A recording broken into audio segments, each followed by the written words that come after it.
Ang kwento ni Tomby. Ang kwentong ito ay hango sa totoong buhay. Mula ito sa isa nating tagapakinig. Karanasan ito ni Elmer. Walang eksaktong taon. Probinsya ng Aklan. Nang mga panahong ito, kasagsagan ng pananalakay ng mga rebelde. Nabalot ng takot ang kapaligiran. Paroon paritot ang mga militar at maya-mayang nagkakaroon ng engkwentro, lalo na sa mga kabundukan. Nasa edad 15 si Elmer na mga sandaling yun. Nasaksihan ng binata ang karahasang dulot ng digmaan kontra sa mga rebelde. Mariing sinuyod na mga sundalo ang kabundukan para mahuli lamang ang mga taong lumalaban sa gobyerno. Dito nakilala ni Elmer ang isang taong may kakaibang kakayanan. Kakahupa pa lamang ng operasyon ng mga sundalo. Sunod-sunod na sasakyan ang dumaan sa kalsada. Karga ang mga sugatan at bangkay ng kapwa sundalo at rebeldeng nakipagbakbakan sa kabundukan.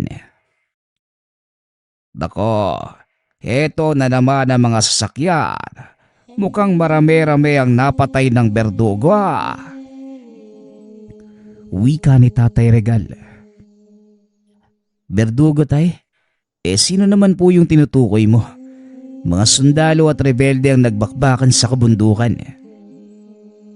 Tugon ni Elmer. Nakatira ang mag-ama sa paanan ng bundok kung saan madalas magsagupaan ang mga rebelde. Medyo malayo naman ito, kaya hindi rin sila nangangambang baka matamaan ng bala mula sa magkabilang panig.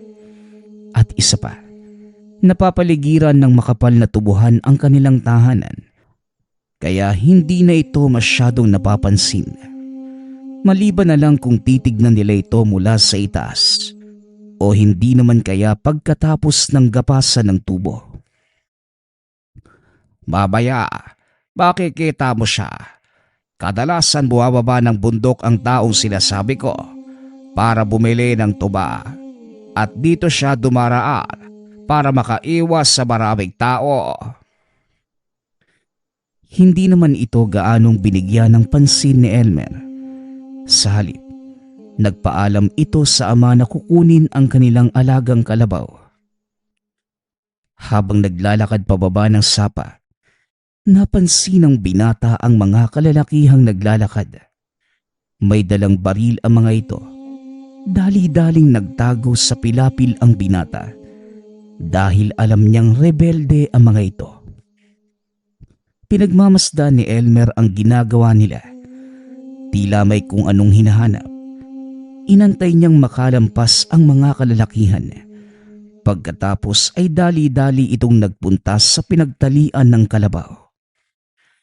Mabilis namang hinila ng binata ang hayop para makauwi na bago pa bumalik ang mga rebelde. Ngunit habang paakyat ng burol, nakita nito ang isang lalaking nakadapa sa damuhan. Nilingon ni Elmer ang dinaanan para masigurong walang nakakita sa kanya. Matapos ay dali-dali nitong inalalayan ang lalaki. Isinakay sa likod ng kalabaw at dinala sa kanilang tahanan upang matulungan. Nagulat pa si Mang Regal nang makita ang lalaki. Hindi ito makilala sa dami ng dugong kumalat sa mukha. Sino naman ang taong yan, Elmer? Baka mamaya rebelde yan, ha? Naku, mayayari tayo sa mga militar. Mukhang hindi naman tay. Wala namang palatandaan rebelde. At isa pa, wala din siyang armas. Siguro nadamay lang sa engkwentro ang taong ito. Dahil malayo sa bayan, pinili nitong ipatawag ang albularyo sa baryo, si Tatang Serino. Habang hinihintay ang pagdating, nilinis muna ni Mang Regal ang katawan ng lalaki. Maya-maya pa, dumating na si Elmer kasama ang manggagamot. Direkta itong pumasok sa loob ng tahanan. Nakita ang walang malay na pasyente.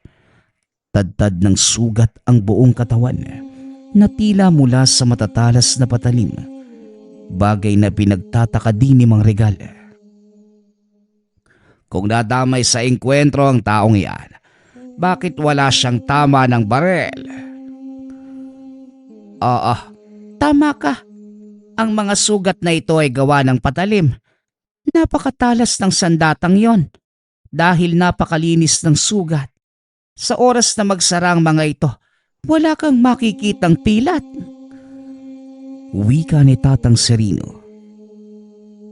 Kung ganon, sino ang may gawa niyan sa kanya? Ang mabuti pa, iho, kumuha ka ng pang-ilaw nang makita kong mabuti ang gagawin.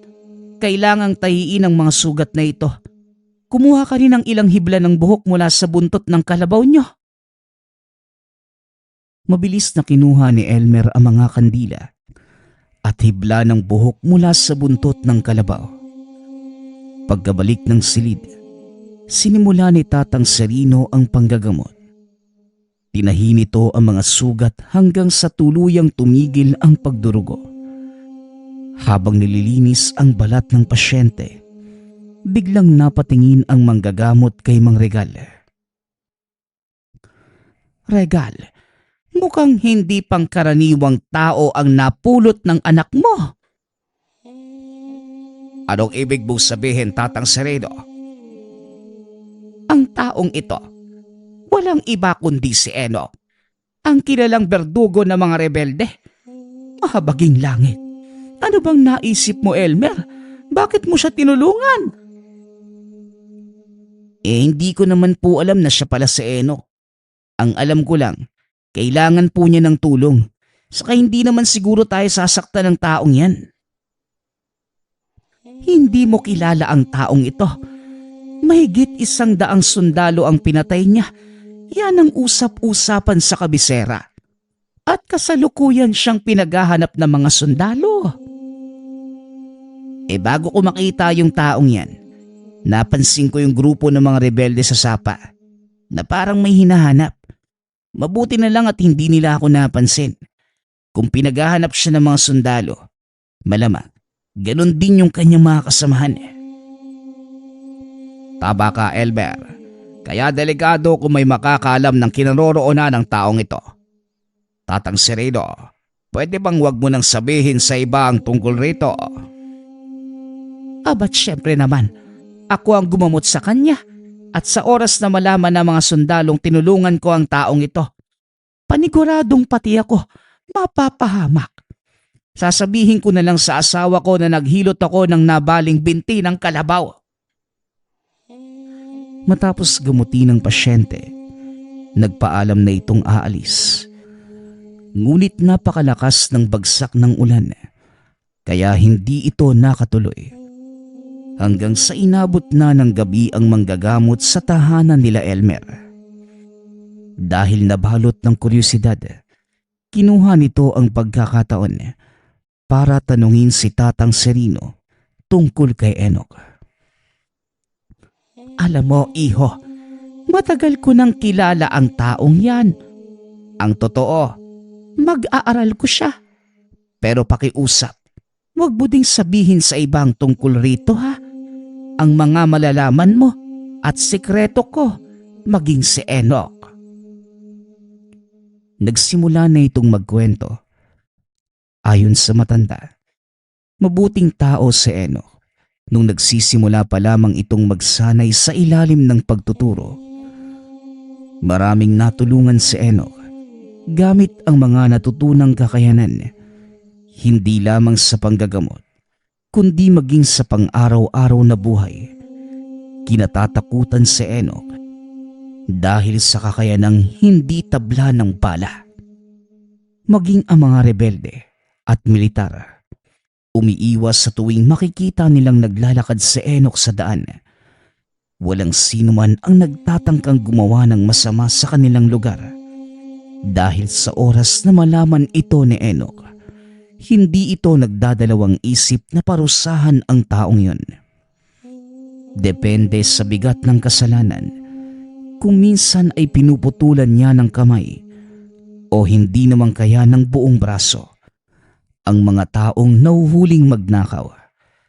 At kapag nakapatay naman, kamatayan din ang ipinapataw nitong kaparusahan. Hindi magawang pigilan ng mga otoridad si Enoch dahil maging sila walang kalaban-laban sa taglay nitong kakayanan. Ilang beses nang tinambangan ng mga militar, ngunit walang nagawa ang mga ito. Bagaman sugatan, hindi nila nagawang mahuli dahil na din sa taglay nitong bilis. Bakit naman po siya pumanig sa mga rebelde, Tatang? Sa palagay ko, hindi pumanig sa mga rebelde si Enoch. Ang totoo, walang nakakaalam na nandito pa siya sa baryo. Hindi ko rin alam kung sino ang nakalaban niya. Siguradong higit na mas malakas kaysa sa kanya. Napuruhan siya ng husto. Pero sa pagkakakilala ko kay Enoch, bukas lang unti-unti nang hihilom ang sugat niya. Kaya mas makakabuti kung dito na lang ako magpalipas ng gabi. Sige po, Manong. Sasabihan ko na rin po si Tatay para makapaghanda na ng hapunan. Matapos kumain, naupo ang mga ito sa sala. Pinag-usapan ang posibleng mangyari. Napagpasyahan din ni Tatang Serino na sabihin kay Mang Regal ang totoo. Nagulat pa ang ama. Bahagyang kinabahan niya. Ngunit naging kampante ito nang sabihin ni Mang Serino na kahit papano ay nakikinig naman si Enoch sa kanya. Mabuti na lang at naagapan mo si Enoch, Elmer. Kung hindi, malamang patay na ang taong ito. Masyado kasing matigas ang ulo. Teka, kung may kakayanan siyang paghilumin ng sarili niya, sino ang nakalaban ng taong ito? At bakit siya napuruhan ng ganyan? Si Enoch lang ang makakasagot ng tanong na yan, Regal. Antayin natin siyang magising. Elmer, makakabuti siguro kung maghahanda ka ng lubid. Talian mo ang paa at kamay ni Enoch para na din sa kaligtasan nating lahat. Ang akala ko ba nakikinig sa'yo ang taong ito? Nako, Tatang Sereno, parang pinagsisisihan ko na ang pagtulong ni Elmer kay Enoch ka. Oo, nakikinig siya sa akin, pero hindi ko siya kayang pigilan sa oras na magising siya. Nanatiling gising ang mga ito. Unti-unti nang kumikilos si Enoch. Kagaya ng sinabi ni Mang Serino, kinabukasan ay nagkamalay na ito. Enoch, nadidinig mo ba ako? Mabuti naman at nagising ka na. Ano, kumusta ang pakiramdam mo? Hindi na itinali pa ni Elmer ang mga kamay at paa ni Enoch. Dahil kahit nagkamalay na ito, nangihina pa din ang lalaki. Tatang Serino, kayo pala yan. Nasaan ho ako? Nandito ka sa bahay ni Regal. Nakita ka ng anak niya na walang malay sa gilid ng tubuhan.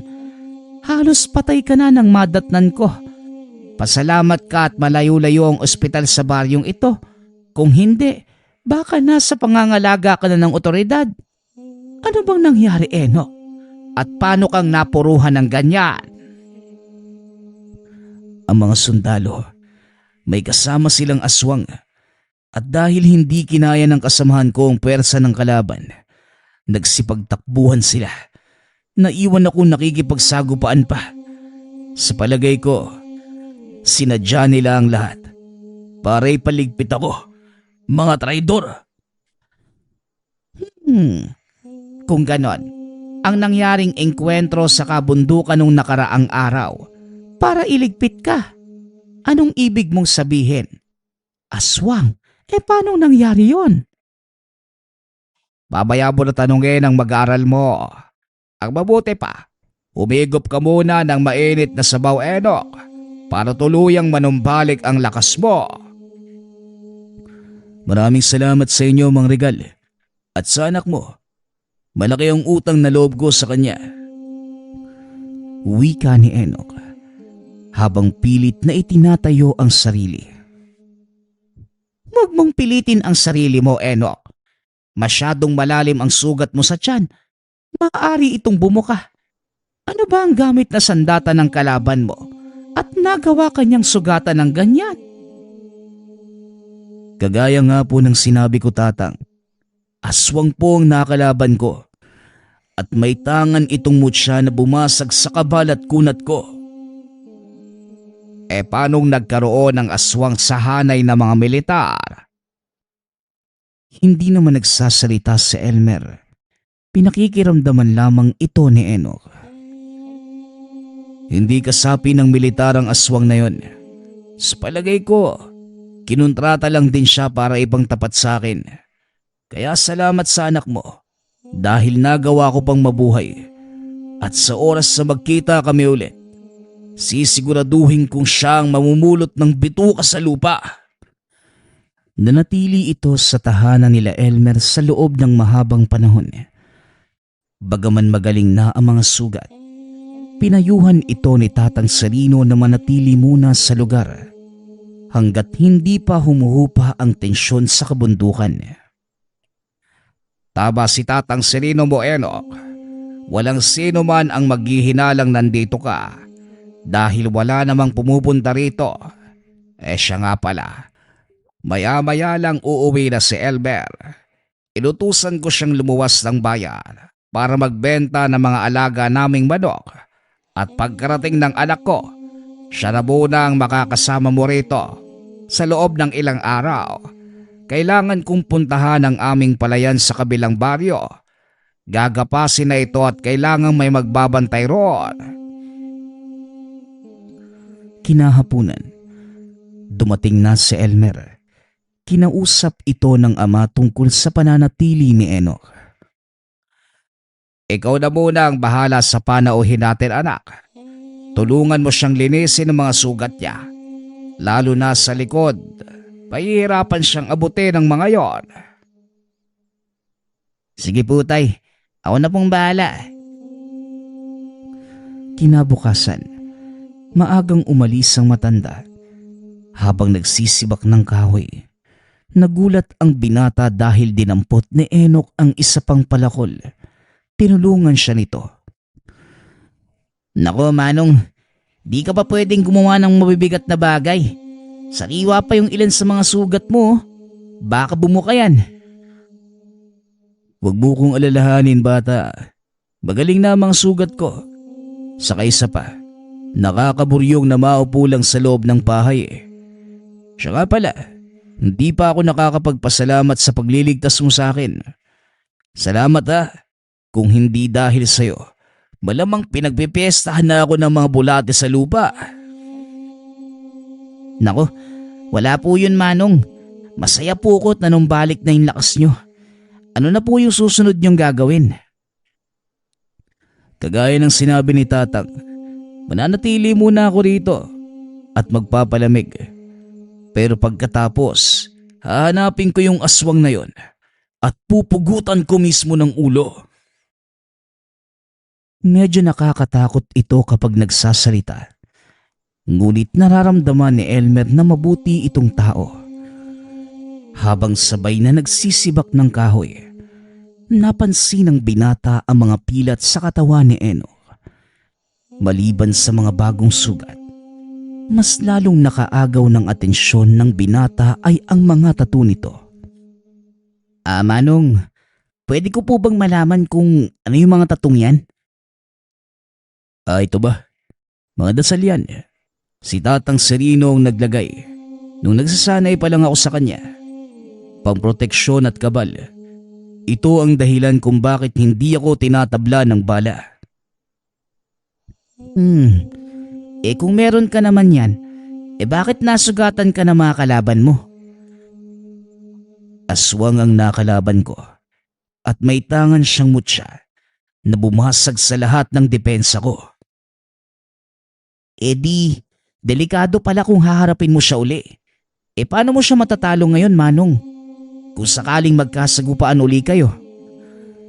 Napangiti na lamang si Enoch at naupo sa tabi ni Elmer. Alam mo, ang dami mong tanong eh.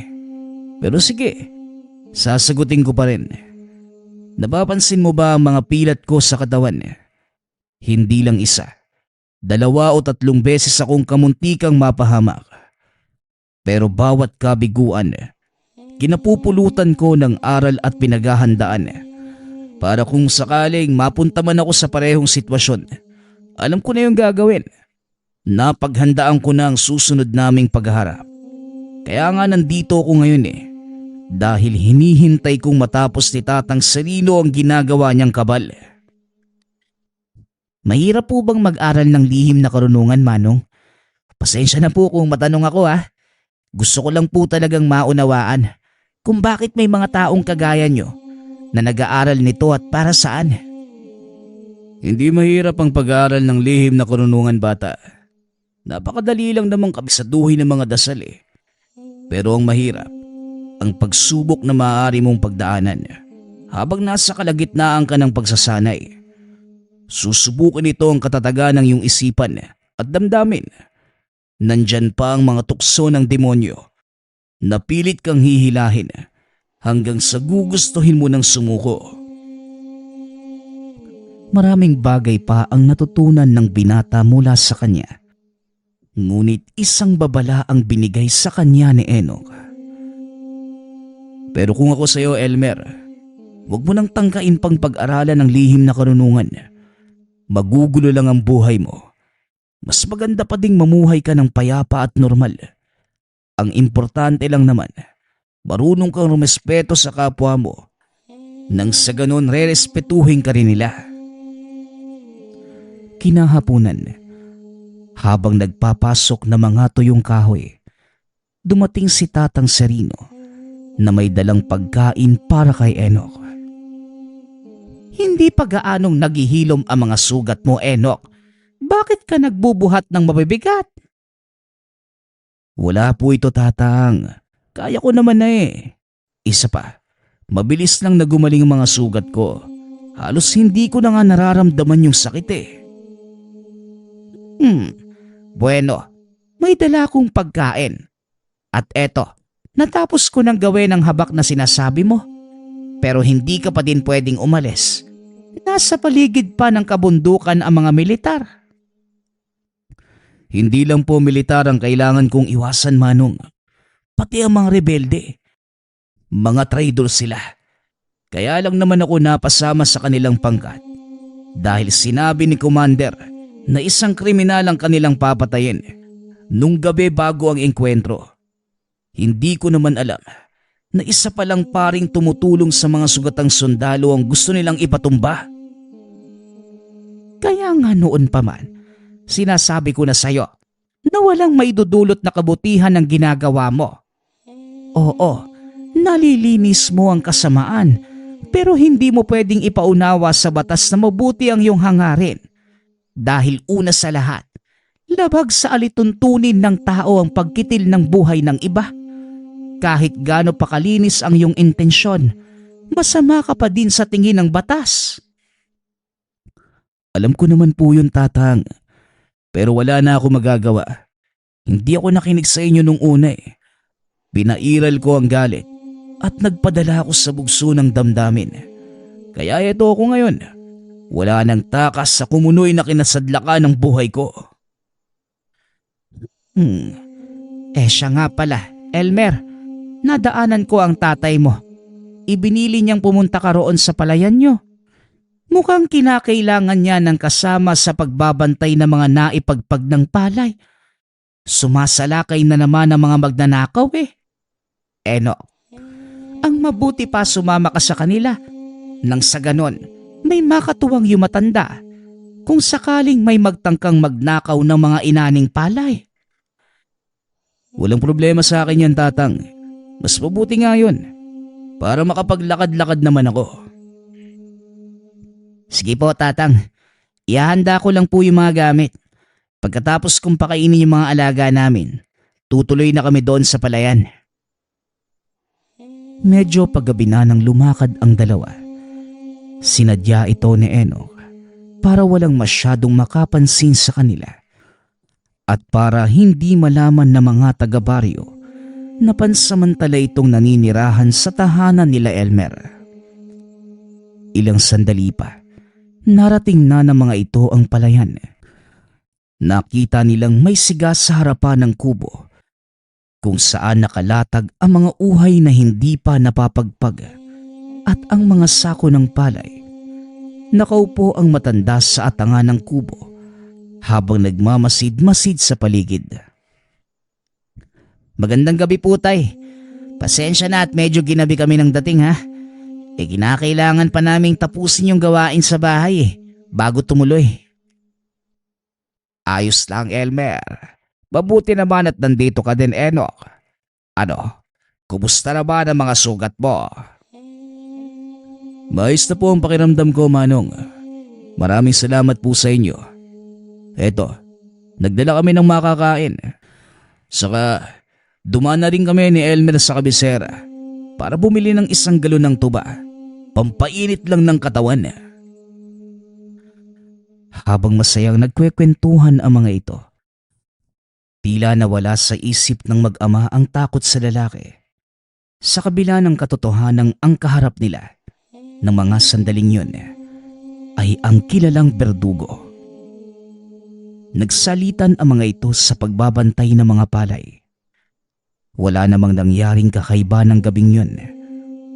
Ngunit kinabukasan, habang patuloy sa pag-akot ng mga nagapas na palay, napadaan ang mga nagpapatrolyang sundalo at isa-isang sinisiyasat ang mga naroon. Mabuti na lamang at kagad itong napansin ni Elmer, kaya dali-dali niyang nabigyan ng babala si Enoch. Manong, magtago po kayo. Nandito ang mga sundalo. Ganun ba? O siya, bumalik ka na sa tatay mo at ako nang bahala rito. Hindi ka dapat makita ang kasama ko.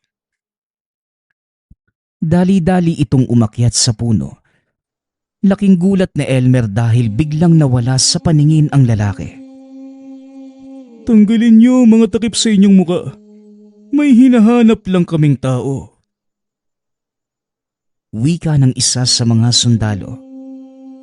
Napansin ni Elmer na may kasamang sibilyan sa pangkat nito. May mga medalyong suot at may nakasukbit na itak sa bewang. Sa isip ng binata, ito marahil ang nakasagupa ni Enoch. Tay, yan siguro yung sinasabi ni Manong Enoch, oh.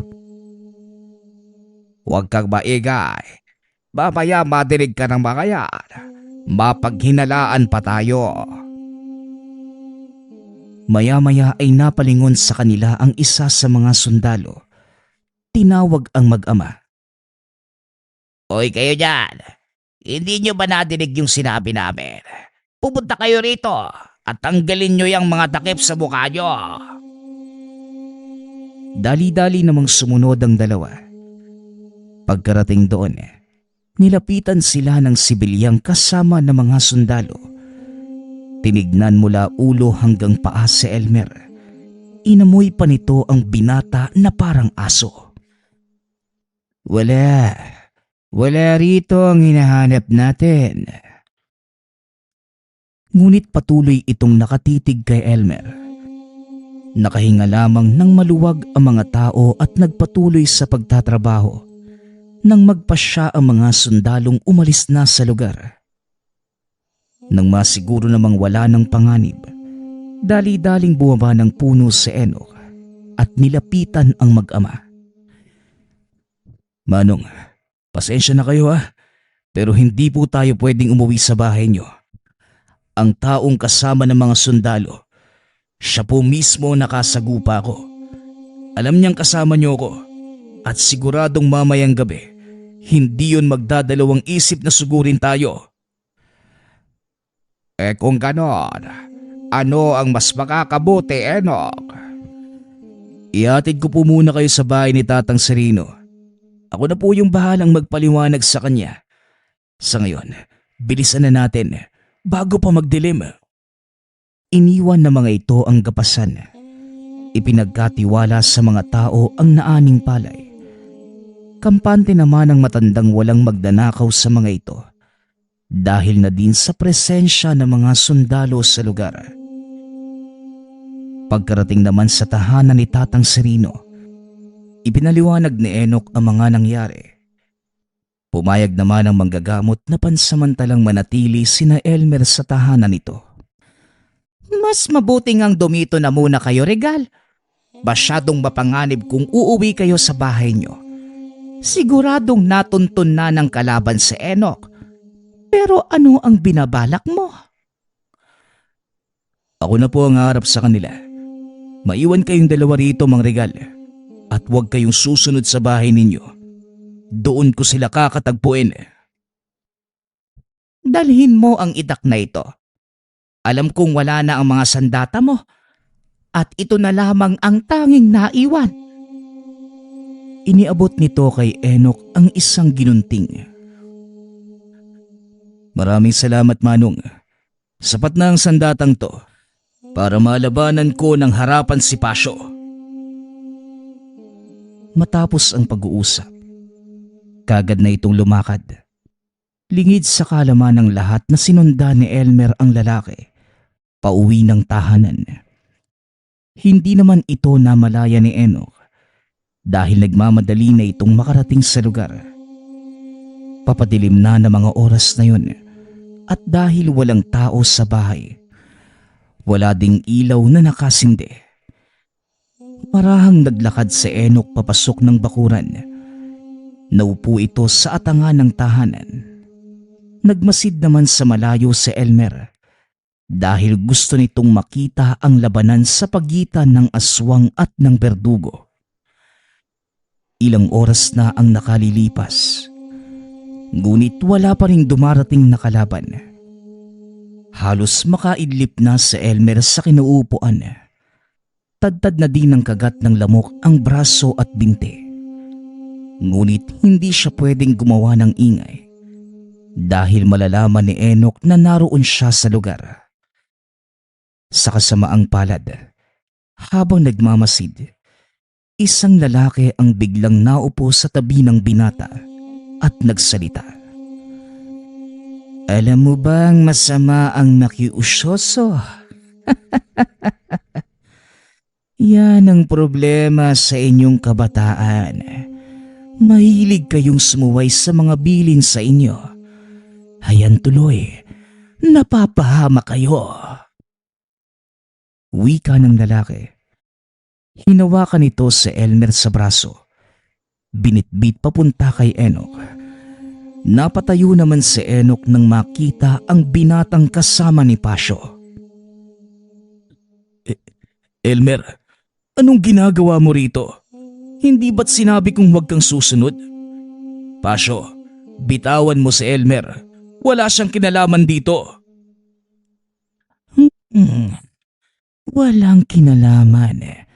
Kung hindi dahil sa kanya, wala na sana akong problema ngayon. At dahil tinulungan ka ng binatang ito, damay na din siya sa kaguluhan at ikaw ang may kasalanan kung bakit siya mamamatay. Ako ang kalaban mo, kaya ako ang harapin mo. Huwag kang duwag na nagtatago sa likod ng mga inosente. Ako pa ngayon ang duwag. Matapos mong pagpapatayin ng mga kapatid ko, wala silang kalaban-laban, Enoch. Inihagis nito sa sulok si Elmer. Hinarap si Enoch. Binunot ng lalaki ang kanyang sandata. Naglakad papunta sa kalaban. Walang pagdadalawang isip na sumugod si Pasyo. Kitang-kita ni Elmer ang matatalas nitong kuko at ang nagliliwanag na mata ng kalaban. Hindi ito makapaniwalang nasa harap niya ang isang totoong aswang. Patuloy na pinanood ng binata ang labanan. Nasaksihan nito kung paanong kumilos si Enoch. Sa nakikita ko, Mukhang nanumbalik na ang kapangyarihan ng kabal mo. Pero ang tanong, hanggang saan ang itatagal niyan? Hindi na ito kagaya ng nauna at sapat na ang taglay na bisa ng kabal na to para matalo ka. Huwag kang masyadong magpapakampante. Hindi ka pa din ba nadadala? Tignan mo ang nangyari sa'yo sa nakaraang laban. Para kang karneng tinaddad. Kung hindi ka nailigtas ng... Teka, nasa na ang kasama mo? Iniikot nito ang tingin sa paligid. Kinuha naman ni Enoch ang pagkakataon para usalin ang dasal pang sa bulag at nang ibaling ng kalaban ang tingin sa kanya, wala na ito sa kinatatayuan. Samantalang si Elmer naman, nagtago sa likod ng malaking puno. Pinagmamasdan nito ang kilos ni Pasio at napagtanto na wala itong kakayanang bumasag ng sabulag. Maya-maya pa ay napasigaw ito. Bumuluwak ang dugo mula sa likuran. Nilingon nito ang pinagmula ng atake, ngunit wala itong nakikita. Mukhang hindi mo kayang basagin ang bertud ng hunyango. Alam ko na ang kahinaan niyong mga aswang, Pasio. Sa hinaba-haba ng panahong nakakalaban ko, mga kalahi mo, napag-aralan ko ang bawat detalye ng lakas at kahinaan niyo. Kaya asahan mong pagkatapos nito, isusunod ko naman ang mga natitira mong kalahi.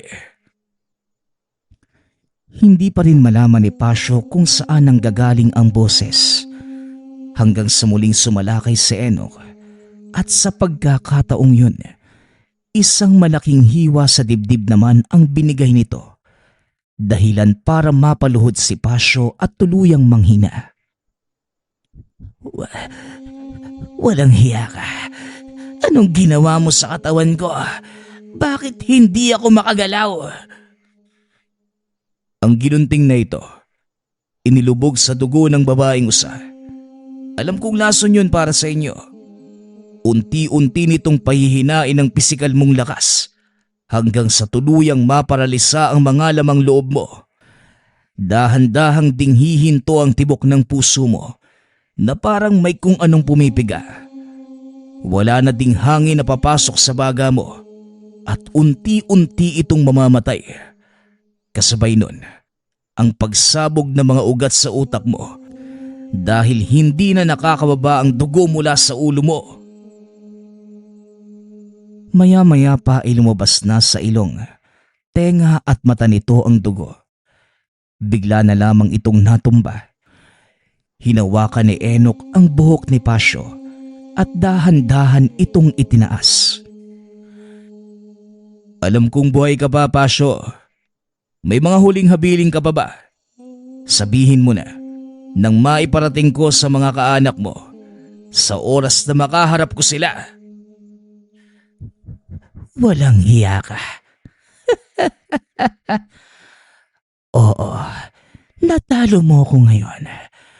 Pero wag kang magpapakampante dahil sa mga oras na ito, alam na ng mga kamag-anak ko na ikaw ang kakaharapin ko. At sa oras na hindi ako makabalik ng buhay, alam na nila ang gagawin. Wala akong pakialam. Antayin ko sila at uubusin. Huwag kang mag-alala. Isasabit ko din ang ulo nila sa tabi mo. Matapos ay tinagpas na nito ang ulo ni Pasio. Inilagay sa mahabang buho ng kawayan. Dinala niya ito sa gilid ng kalsada at doon itinayo. Nilingon ito si Elmer. Inutusang bumalik sa tahanan ni Tatang Serino. Matapos ay umalis na rin ito sa lugar. Pagkarating sa tahanan, nadatnan nito si Enoch na nakikipag-usap sa dalawang matanda. Napatigil lamang ito nang makitang papasok na ang binata. Ano bang pumasok sa utak mo, Elmer? Hindi ba't sinabi kong huwag kang susunod? Bakit ka naroon? Pasensya na po, Manong. Pero gusto ko lang kasi makita kung paano kang makipaglaban eh. Alam ko pong mali. Kamuntikan pa nga akong mamatay eh. Pero kahit magalit pa kayo, sasabihin kong sulit yung naramdaman kong takot. Dahil nauunawaan ko na ang lahat ng tungkol sa inyo. Napakatigas ng ulo mo. Ay nako, alam mo bang kinabahan din ako sa nangyari kanina? Akala ko tutuluyan ka ni Pasyo eh. Huwag mo nang uulitin yun. Sa susunod na sasama ka, magsabi ka sa akin. Nako, Enoch. Huwag mo ngang pinapalaki ang ulo ng binatang yan. Pareho kayong mapapahamak. Alam ni Elmer ang mangyayari at nasa kanya kung uulitin pa din niya o hindi. May sariling pagpapasya ang binatang ito at alam kung kaya niyang panindigan ang anumang gagawin niya. Napailing na lamang si Tatang Serino.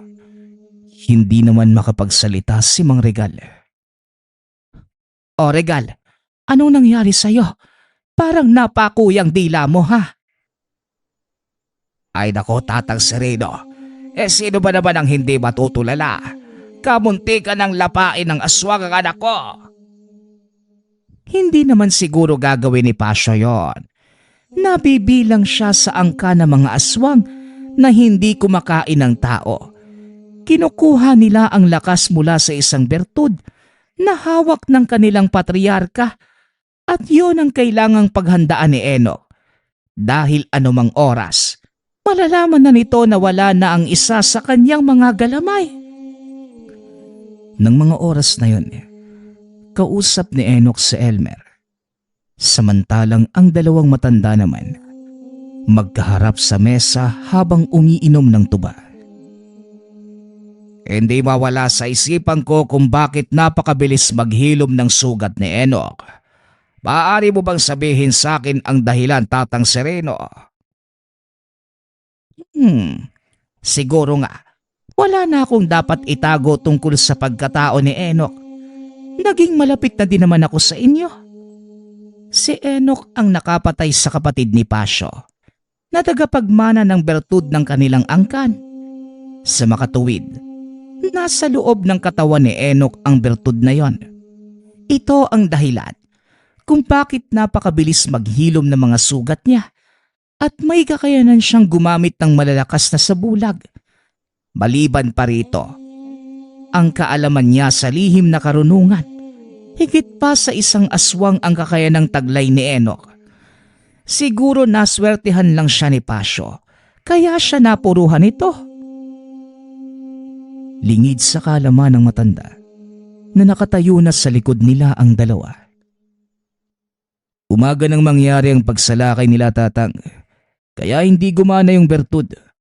Masyado ding malalim yung sugat ko at marami ng dugo ang nawala, kaya hindi na ako nakapag-usal ng mga dasal. Nagulat si Tatang Serino nang madinig ang boses ni Enoch. Humingi ito ng paumanhin dahil sa sinabi nito kay Mang Regal ang kanyang sikreto. Wala kang dapat ipag-alala, Enoch. Ligtas sa amin ang sikreto mo. O siya, maupo ka na at saluhan mo kami. Masasayang lang ang tubang ito pag pinaabot pa natin ang umaga. Kinabukasan, nagpaalam na ang mag-ama na babalik na sana ng tahanan. Ngunit dali-dali itong pinigilan ni Tatang Serino. Regal, alam kong nag-aalala ka sa mga alaga mong hayop. Pero isipin mo ang kaligtasan niyong mag-ama. Maaaring doon sumalakay ang mga kalahi ni Pasyo. At siguradong madadamay kayo. Huwag po kayong mag-alala, Tatang. Sasamahan ko sila. At ako na pong bahala. Mabuti naman kung ganon, Enoch. Tamang-tama. Luluwas din ako ng bayan para puntahan ang anak ko. Sige na't humayo na kayo bago pa kayo abutan ng dilim. Habang nasa daan, napansin ni Elmer na wala na ang inilagay na ulo ni Pasyo. Kinuha na siguro ng mga taga-baryo yung ulo ni Pasyo, no? Wala na kasi sa pinaglagyan mo, Manong eh. Napalingon naman si Enoch sa lugar na pinaglagyan nito ng ulo. Malamang, pero may suspecha ako na hindi ang mga taga-baryo ang gumawa nun. Malalaman natin yan mamaya pagkarating sa bahay nyo. Naalala ni Elmer na hindi nila nilibing ang katawan ni Pasio, kaya malamang naiwan lamang itong nabubulok sa loob ng bakuran. Wala ding makakapansin noon dahil wala din namang dumaraan sa kanilang lugar, maliban na lang kung sasadyain silang puntahan ng mga tao. Nanlaki ang mga mata ni Elmer nang mapansing wala na ang katawan. Ni isang bakas ay walang naiwan. Teka Manong, saan napunta yun? Hindi ba dito lang yun naiwan? Oo, tama ka. Nandito lang yun. At kung nawala ang ulo ni Pasio, malamang kinuha na ito ng kanyang mga kaanak. Elmer, pumasok kayo sa bahay at huwag kayong lalabas kahit na anong mangyari. Pagkapasok nila Mang Regal sa loob ng tahanan, nagtanggal ng kasuotan si Enoch. Naupo ito sa lupa. Itinarak ang kanyang ginunting. Nagsimulang mag-usal ng mga dasal. Inihaplos nito ang palad sa lupa at pinahid sa katawan ang kumapit na putik. Nanlaki ang mga mata ni Elmer. Nakita nitong bahagyang nagbago ang muka ni Enoch. Mas tumalas ang titig nito at ang mga pangil bahagyang nagsihabaan. Alam kong nandyan lang kayo sa paligid. Bakit hindi kayo maglabasan para matapos na ang kaguluhang ito? Matapos ay naglabasan ang iilang figura ng tao sa tubuhan. Sa tansya ni Elmer, nasa 10 katao ang mga ito. Nako, naloko na. Napakadaming kalaban ni Enoch. Paano siyang mananalo niya? Magtiwala ka lang sa kanya, Tay. Nadinig mo naman siguro yung sinabi ni Tatang Serino, di ba? Muli nilang ibinaling ang tingin kay Enoch. Unti-unting lumalapit ang pangkat sa kinatatayuan niya, hanggang sa tuluyang lumantad ang mga itsura. Sa wakas, nagkita rin tayo. Ilang kalahi ko na ba ang napatay mo?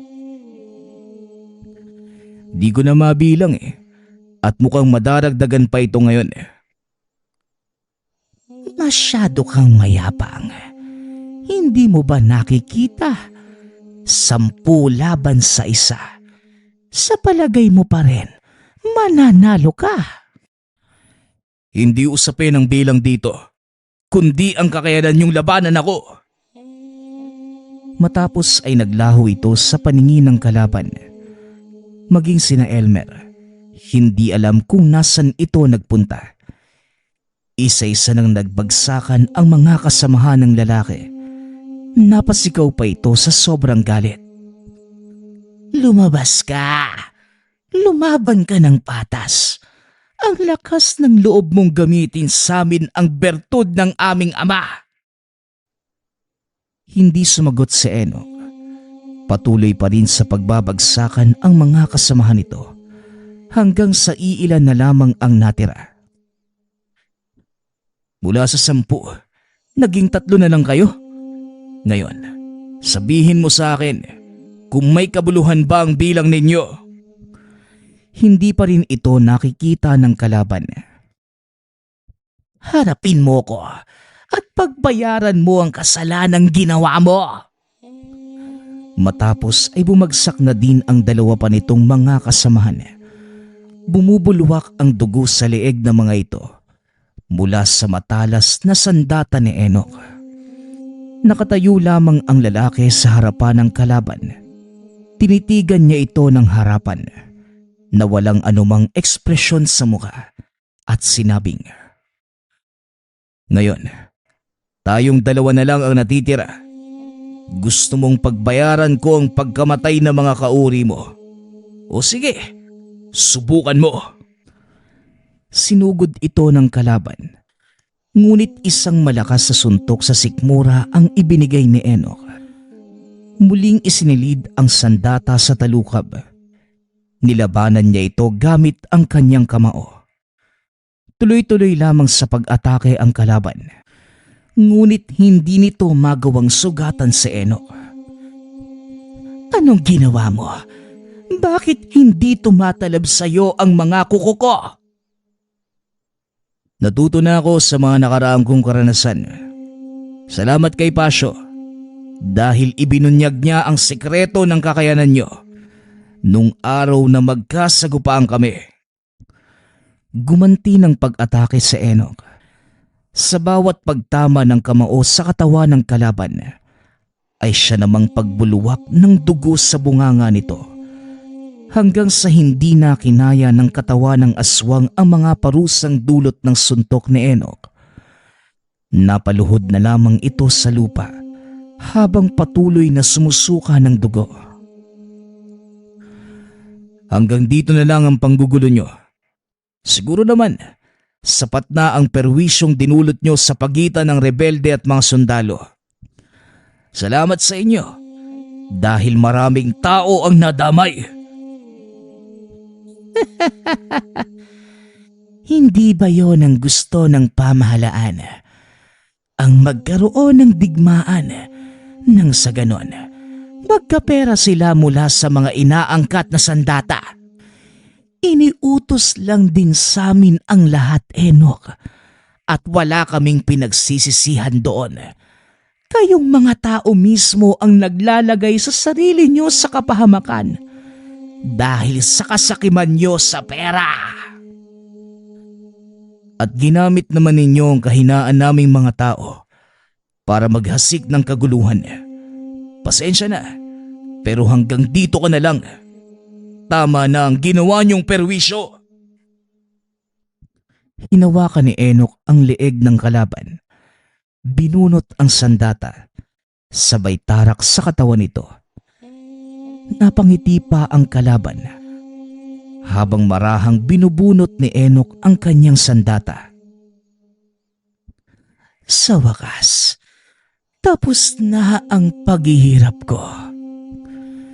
Ito ang huling katagang nadinig ni Elmer mula sa aswang bago ito tuluyang pugutan ni Enoch. Sa pagkakataong yun, hindi na inilagay pa ni Enoch ang ulo ng mga aswang sa buho. Sa halip, inilibing niya ang mga ito sa gitna ng kagubatan. Matapos ang kaganapang yun, nagpaalam si Enoch na aalis.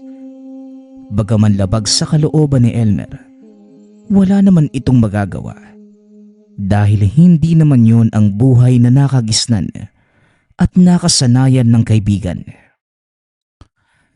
Huwag kang mag-alala, patuloy pa din naman akong bibisita rito eh.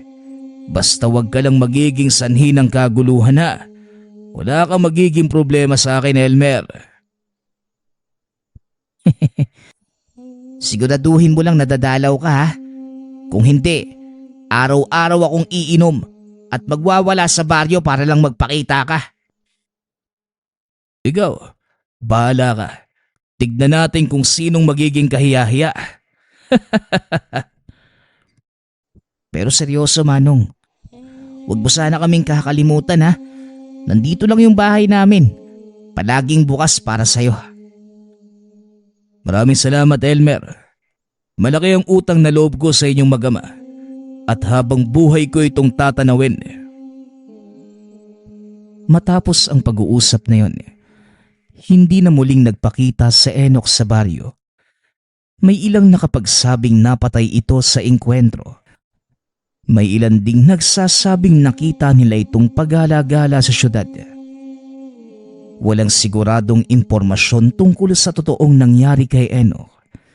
Ngunit para kay Elmer, mananatiling buhay ang alaala ng kaibigan, lalo na ang mga aral na iniwanan nito sa kanya. Sa kasalukuyan, naninirahan na si Elmer sa Maynila kasama ang pamilya. Paminsan-minsan ay umuuwi naman sila ng probinsya. upang bisitahin ang puntod ni Mang Regal at Tatang Serino. At sa tuwing nagpupunta sila sa lugar, hindi maiwasan ni Elmer na maalala ang mga kaganapan ng mga panahong nakasama niya ang taong kinatatakutan sa baryo.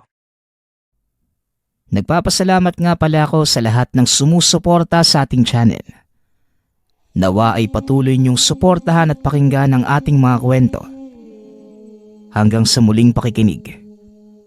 Paalam.